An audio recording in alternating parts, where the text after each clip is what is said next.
In this video, I'm going to share with you what I consider to be the 5 most difficult subjects to draw.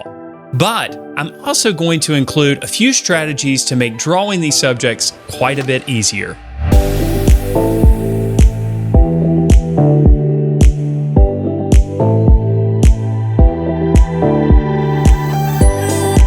Hello there everyone, Matt here with thevirtualinstructor.com, and in this video I'm going to share with you what I consider to be the 5 most difficult subjects to draw, but I'm also going to include a few strategies to make drawing these subjects quite a bit easier. Now, just because these subjects are difficult to draw doesn't mean that you need to shy away from drawing them. In fact, the opposite of that is true. If you challenge yourself by drawing some of these difficult subjects, you'll find that your drawing skills improve rather rapidly. Now, if you like this video, or if you haven't done so yet, make sure you subscribe to the channel and click on the notification bell so you're notified when new videos are uploaded like this, because in my next video, I'm going to share with you what I consider to be the 5 easiest subjects to draw. Now, with that being said, let's go ahead and dive in. The first of the most difficult subjects are human faces. Why is portraiture so difficult for artists? Well, each human face is clearly different, and small mistakes make a face unfamiliar. And when you throw in expression with challenging angles, the difficulty is simply enhanced. But we all want to be able to draw portraits well. We all want to draw portraits that actually look like the people we're trying to draw. So what are some strategies that we can use to ensure that our portraits actually look like the person, making this subject a little bit more easier to tackle? The first strategy is simply to understand the basic proportions of the human face. Now, these are basic generalized proportions, but you can use them to compare the location of the nose to the mouth, to the eyes, and the hairline, and so on. Now, there are several strategies that you can use. The most famous and most popular is perhaps the Loomis method, which is beyond the scope of this particular video, but it will help you understand the basic locations of the facial features. Now, another method is to use the grid technique, where a grid is drawn over your photo reference and a proportional grid is drawn over your drawing surface. You draw whatever information, visual information, you find in each corresponding square and just translate it to your drawing paper. There's also the triangular grid, which is a modified grid version, where you draw intersecting lines and use these relationships to figure out locations of importance in your reference. You can use a compass or any other measuring device to make sure that all of the information is in the proper location. The second of the most difficult subjects on our list is the human figure. So why is the human figure so difficult? Well, just like human faces, the human figure is different from person to person. There aren't any real formulas that exist to draw a figure. Lighting and posture dramatically changes the manner in which the figure is viewed, and when the figure is in motion, the difficulty is enhanced even further. So what are some strategies we can use to make drawing the human figure a little bit easier? Well, for myself, I like to use a 4-step process for figuring out the structure of the figure. The process begins with a line drawn from the top of the head to the bottom of the feet, ensuring that I get the entire figure on the picture plane. The next step involves drawing a line for the shoulder and a line for the waist. Then from there, I can draw out a stick figure. Then I just thicken up this stick figure and add the details. This process helps to ensure that I have some accuracy in my initial drawing. Now, another way you can improve your figure drawing skills is through gesture drawing. Gesture drawing is a quick and loose way of drawing the human figure. You can create gesture drawings that last just a few seconds, or gesture drawings that are a little bit more involved. Gesture drawing forces you to pay attention to the pose or posture of the figure and capture that pose or posture in just a few quick lines.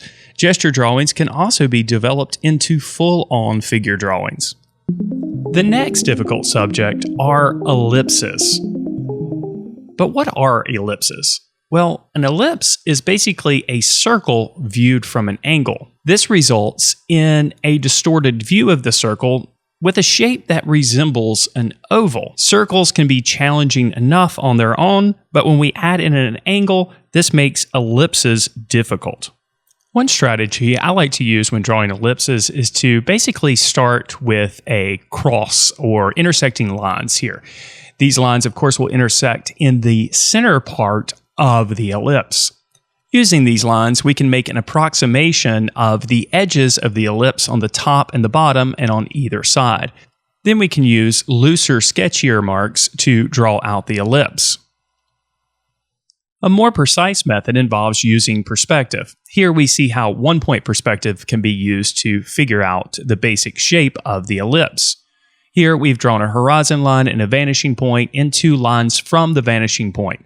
These lines dictate the edges of the ellipse. Then we can draw our intersecting lines like we did with the previous method using perspective. This gives us an idea of where the top and the bottom of the ellipse is located and also the sides.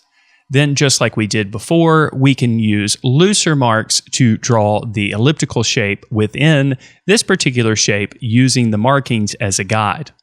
We can also use two-point perspective in a similar way. Here you can see we've drawn a horizon line and two vanishing points. Then we'll draw two lines from each vanishing point and let them intersect. This gives us a basis for our initial square shape. Then again, we can draw two additional lines from each vanishing point crossing over the center of the ellipse. These markings, of course, will tell us where the edges of our ellipse exist within the square. Then we can simply connect these lines like we have with the other two examples to draw out our ellipse.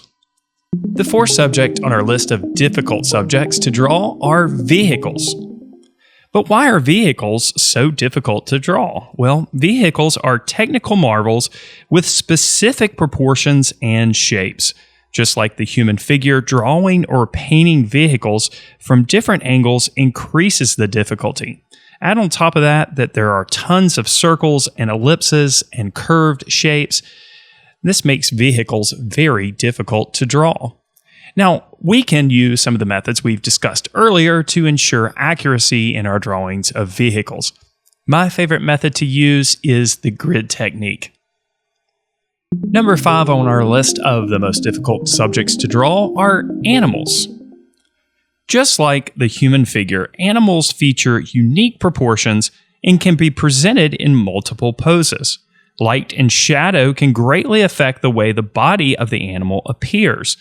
Add into that the multiple textures of different furs, different feathers, and so on, as well as complexity and color, and you've got a difficult subject. We can use a couple of strategies to make drawing animals a little bit more easier and also ensure accuracy. The first technique is one that we can really use for any subject matter, as you probably have noticed, and that is the grid technique. Of course, this is only relevant if you're working from a photo reference. Another technique that can be used really with any subject is simply to break the subject down into basic shapes. This is especially important when drawing animals, and this is the approach that I usually take when I'm starting my sketch of an animal. Just look for the basic shapes, draw those first, and then slowly develop the drawing. So there you have it, what I consider to be the 5 most difficult subjects to draw. Of course, if you have your own opinions, be sure to leave that in the comment section below. I'd love to know what you're struggling with your own drawing.